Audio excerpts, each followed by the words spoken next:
You're listening to the We Are Libertarians podcast network. Find all of our shows at wearelibertarians.com. This episode is brought to you by Shopify. Upgrade your business with Shopify, home of the #1 checkout on the planet. Shop Pay boosts conversions up to 50%, meaning fewer carts going abandoned and more sales going cha-ching. So if you're into growing your business, get a commerce platform that's ready to sell wherever your customers are. Visit shopify.com to upgrade your selling today.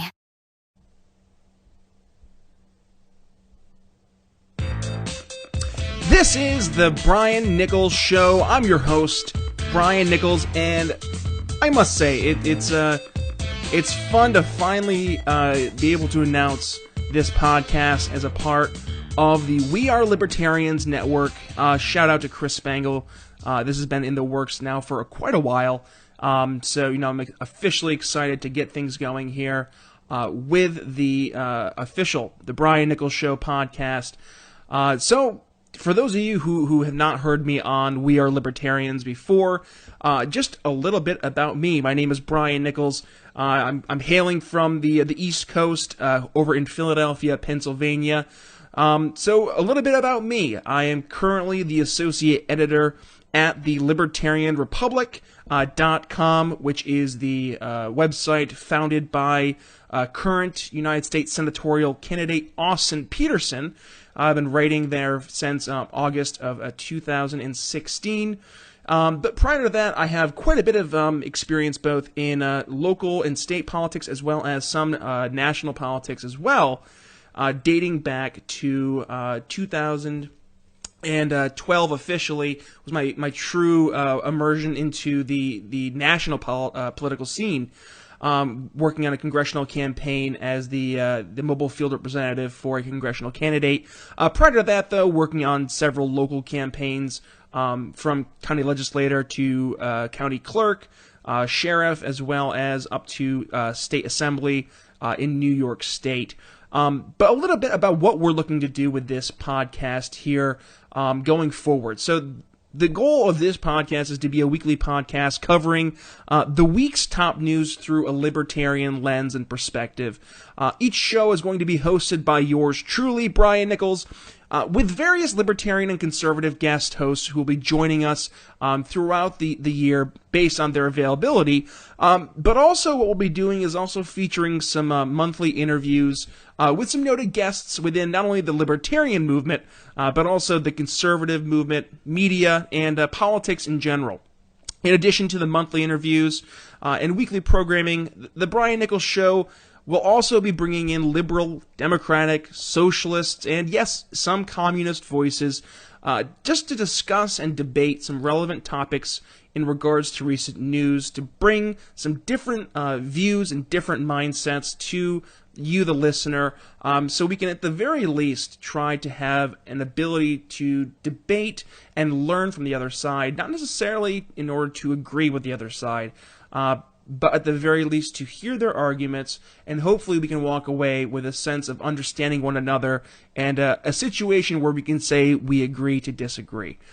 Now, each show is scheduled to be released on the Friday at the end of the week with the goal of, this is the ultimate mission here, the Brian Nichols Show is for libertarians, conservatives, Republicans, moderates, and even those on the left, for the goal of helping educate individuals who are actively seeking a political news program that objectively covers the week's news with the overall, and this is my main goal for the Brian Nichols Show, is to educate, inform, and enlighten.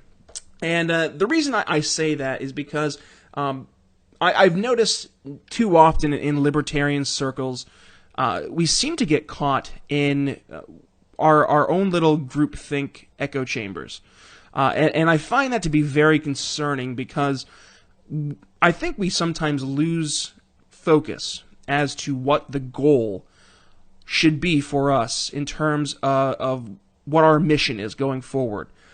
So let me rewind a little bit in terms of discussing why this podcast became what it is.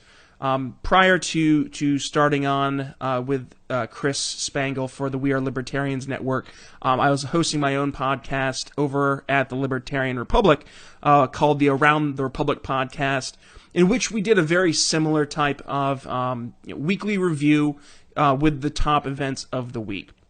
I also was able to interview some great people. Just to name a few, we had Cliff Maloney from Young Americans for Liberty, John Ziegler from Mediaite, Jason Stapleton from the Jason Stapleton program, Super Mexican from townhall.com. So really the main thing with regards to my experience, not only within the confines of my former podcast, but also with regards to the network that I currently write for, the Libertarian Republic, is I find that it seems a lot of the articles and a lot of the media that we disseminate in libertarian circles tends to be read by those only within the libertarian circles. And during my time here at the Libertarian Republic, I did focus quite a bit on writing some pieces from what I like to consider to be a recovering Republican mentality. I myself came to libertarianism around 2012, and I've maintained my party identification as Republican, and I identify myself as a small L libertarian. I did vote for Gary Johnson here in the 2016 election. And I've been very vocal in terms of helping those libertarian candidates across my greater Northeast area, be it Dale Kearns running for United States Senate in Pennsylvania, or Larry Sharp running for governor of New York State as libertarian candidates.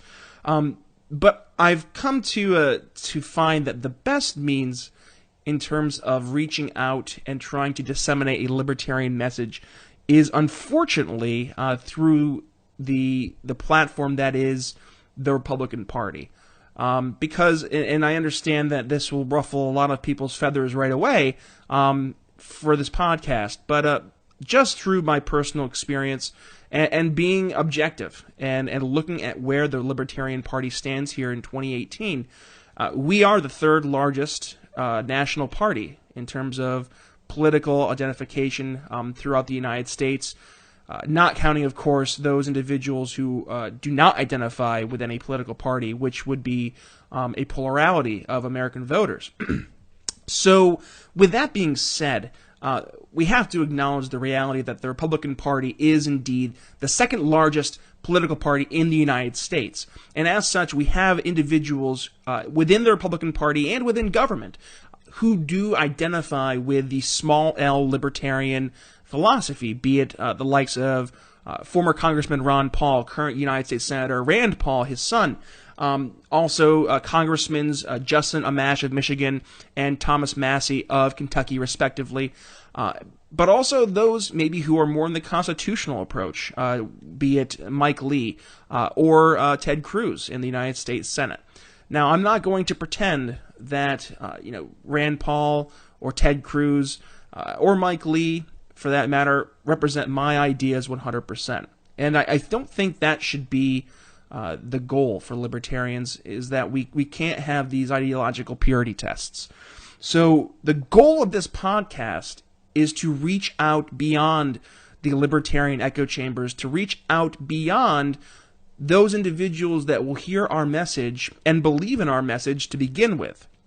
I've recently gotten into some flack with some other libertarian / liberty-minded publications, which will not be named here on this podcast.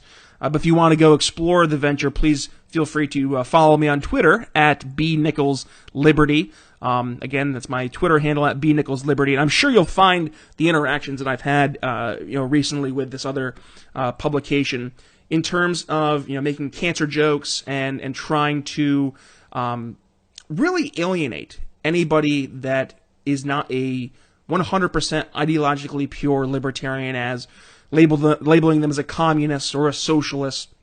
And I must say, as someone who myself came to libertarianism about 6 years ago, if I had begun to explore libertarian ideas and to try and get at the very least, engaged within the libertarian community, to then be called a communist or a socialist, I must say it would have been very off-putting. And thankfully, in my ventures into libertarianism, I didn't have that happen to me personally.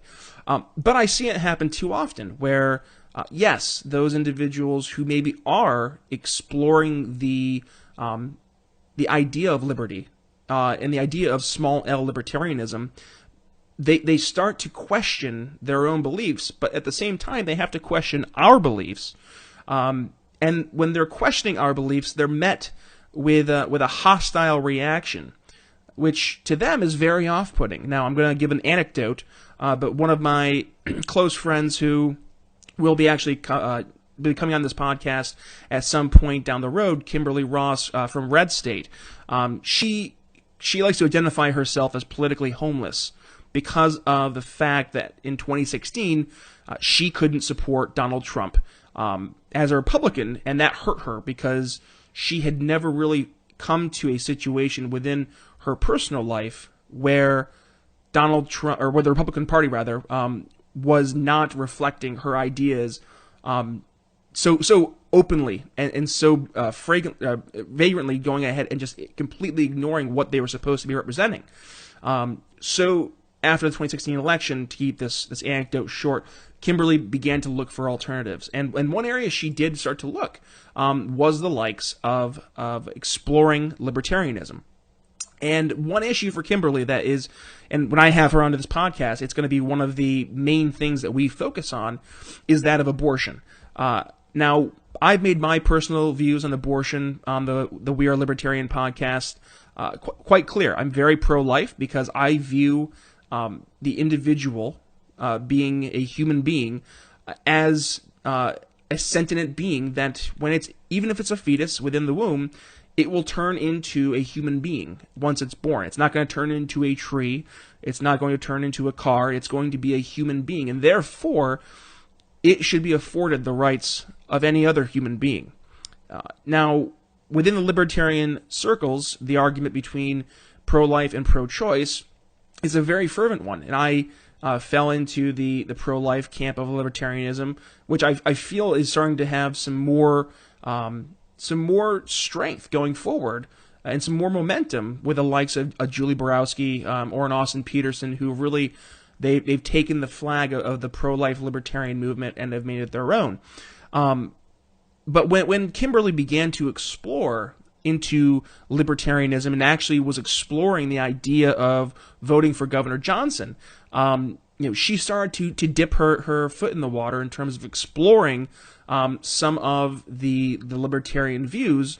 And when she made her pro-life stances known, she was vehemently attacked by the pro-choice libertarians that may be more vocal than some others.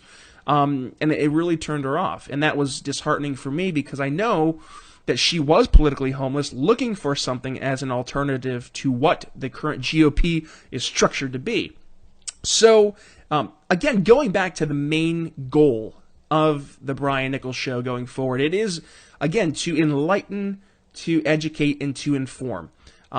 So, with that being said, we're going to be bringing in people from all political persuasions, because I find it important to not only welcome in dissenting voices and voices that, maybe they aren't 100% aligned with us ideologically, but at the very least, they're willing to listen, and they're at the very least willing to learn. So, going forward, I will be bringing on individuals from not only what we might consider to be the establishment Republican right wing, but also the Tea Party conservatives, the socialist and communist Democrats and leftists, progressives across the board, because I think it's going to be important not only for them to be exposed to some libertarian ideals, but also for us as libertarians, or whatever political persuasion you are, to hear a different point of view that you might not be comfortable with, and to the very least understand why it is that the person on the microphone from the other side of the political aisle believes what they believe. So with that being said, I'm hoping that this podcast going forward will be one of those podcasts that you will listen to weekly. And because I did want to keep today's show a little short, I did want to dig into one of the top issues of the day, and that is that the House of Representatives voted down the USA Rights Act, which was a bill that was pushed forward by Representative Justin Amash with regards to exploring the authorities of the FISA Act, Section 702. So we'll get into this really quick. I'm going to read a very quick article from Reason.com from Scott Shackford, basically saying the U.S. Rights Act pushed in the House of Representatives by Justin Amash and Zoe Lofgren, I believe is how you say his name, of California, was not adopted after an intense debate. The vote failed 183 to 233. The U.S. Rights Act was an attempt to fix some serious privacy problems with the Foreign Intelligence Surveillance Act, which, of course, is FISA, and those authorities under Section 702. Though FISA is supposed to be used for snooping on foreign targets, it has been brought to bear against Americans and used for domestic crime cases secretly without warrants, which obviously is a vast big no-no with regards to the Fourth Amendment violations that were taking place under that. Section 702 was set to expire at the end of 2017, and civil rights groups and privacy-minded lawmakers demanded reforms so that the FBI and National Security Administration would be required to get warrants. That sounds like pretty good idea, before accessing or even querying these databases for information and communications from Americans. So that's what the USA Rights Act was meant to do, and unfortunately it failed. About 2/3 of Republicans voted against the amendment, and about 2/3 of Democrats voted for it.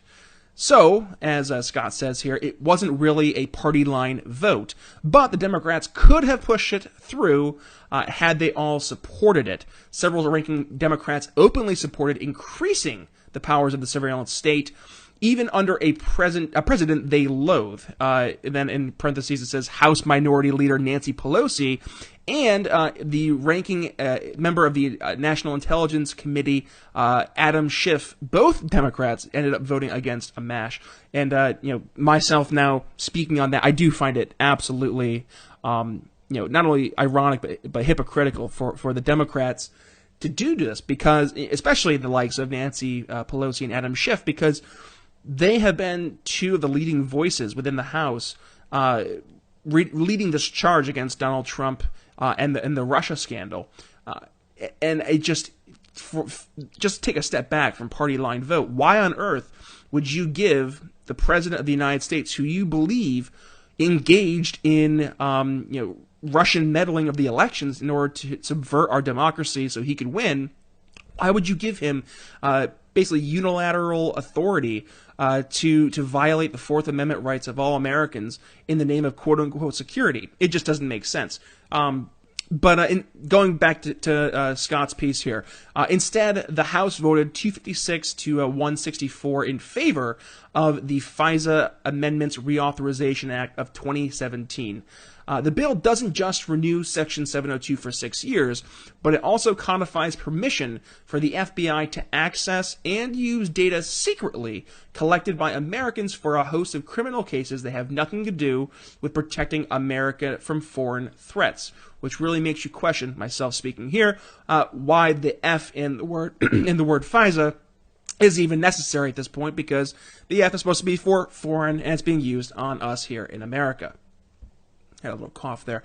Going back there, so it says the bill, there had been some attempts for the bill to get some warrant demands in, but as surveillance expert Marcy Wheeler has noted, the law was worded so that it applies only if you are a suspect of a crime.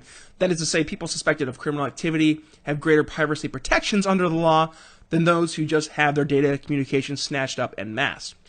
The ACLU, American Civil Liberties Union, said they are not thrilled. In a response from, God bless this name, Nima Sain Giuliani, I believe is how you pronounce her name, their policy council said, quote unquote, the House voted today to give President Trump and his administration more spying powers.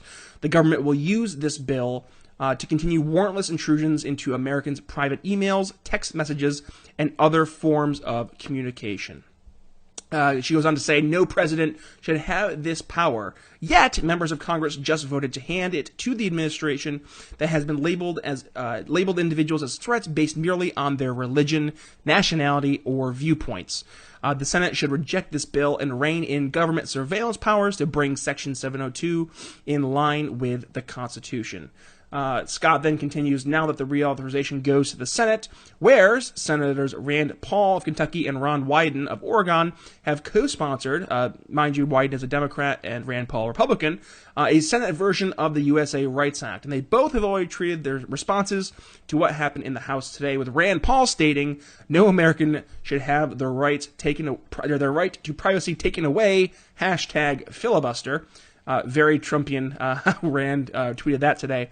And then Senator Wyden saying, if this Section 702 bill comes to the Senate, I will filibuster it, which we hear Scott continues to say, it's filibuster time.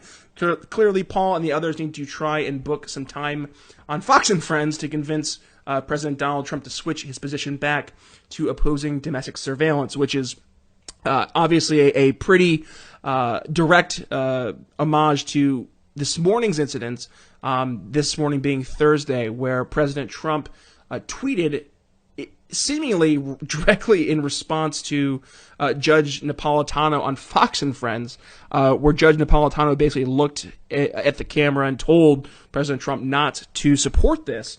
Trump then tweeted out that he wasn't going to support it, and that I think it was like something along the lines of saying, was this the FISA action that was used to spy on me when I was running for president?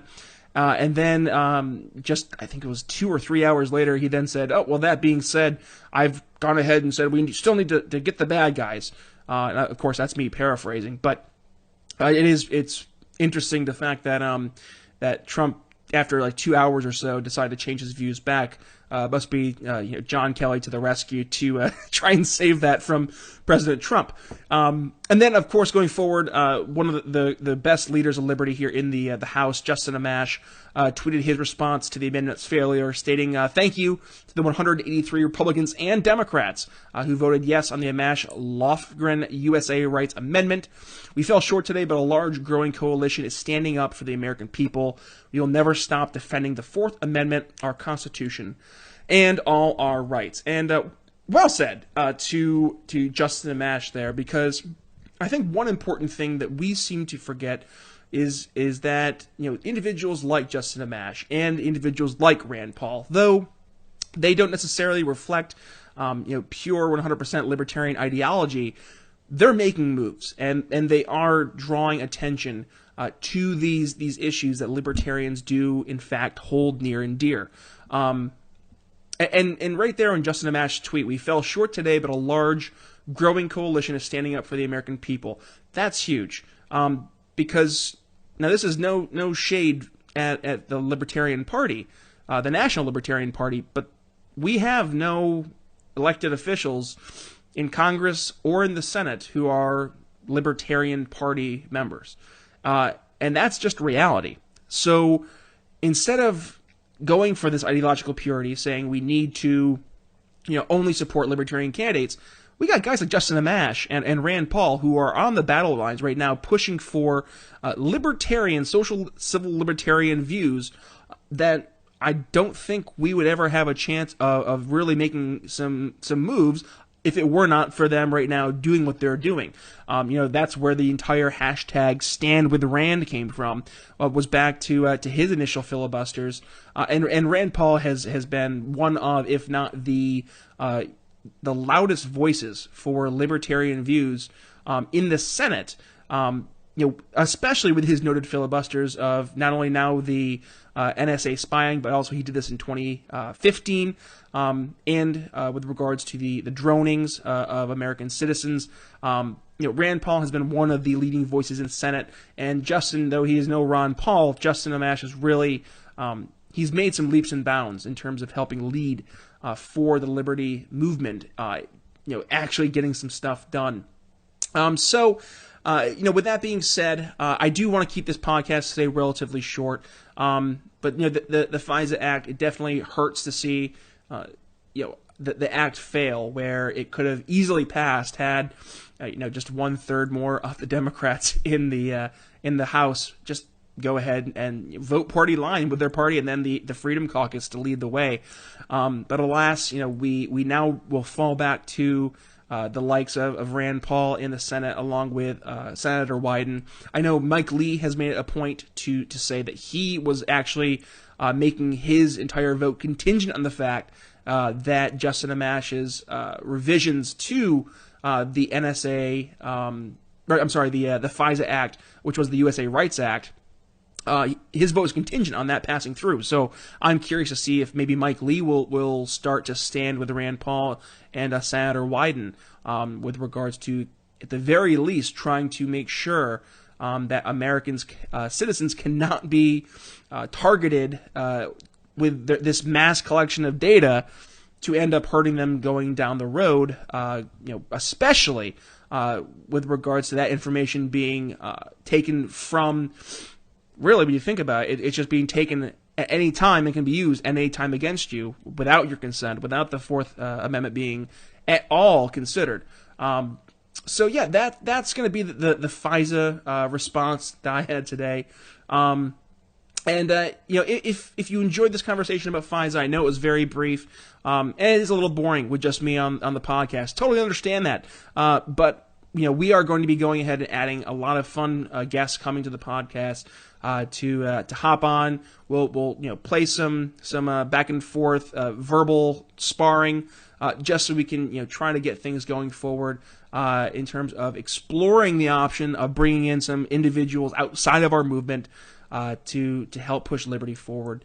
If you enjoyed today's podcast, feel free to donate at Patreon, which can be found in the links, or go ahead and follow me on Twitter. Again, my tweet handle is @BNicholsLiberty. Again, @BNicholsLiberty. And no, I'm not just that guy who had a viral tweet about pot. I did a snarky tweet about the dangers of marijuana, and I listed off the quote-unquote dangers, which were actually stats that were about alcohol, and ended up getting like 440,000 likes. And I was a little shocked that morning when I woke up and I had 13,000 notifications on my phone. But no, go ahead and follow me on Twitter, and be sure to invite your conservative, your not libertarian friends, be they far left, far right, what have you, because we need those individuals to listen to this podcast the most. Because when it comes down to it, I know all you fans out there, you're individuals who are deep in the liberty movement. You're 100% on board with liberty, and really you are the individuals out there you're at the front lines. You're really going for. You're really the ones leading the charge behind the scenes. I think that gets underappreciated. The problem is I think we've gotten stuck sometimes within our own echo chambers, and we really need to get out there and bring liberty to the mainstream. We had a chance with Gary Johnson in 2016. Unfortunately, Gary and Bill Weld were not, in my personal opinion, the ideal candidates to lead that forward. And we had a lot of great opportunities that were lost during that election.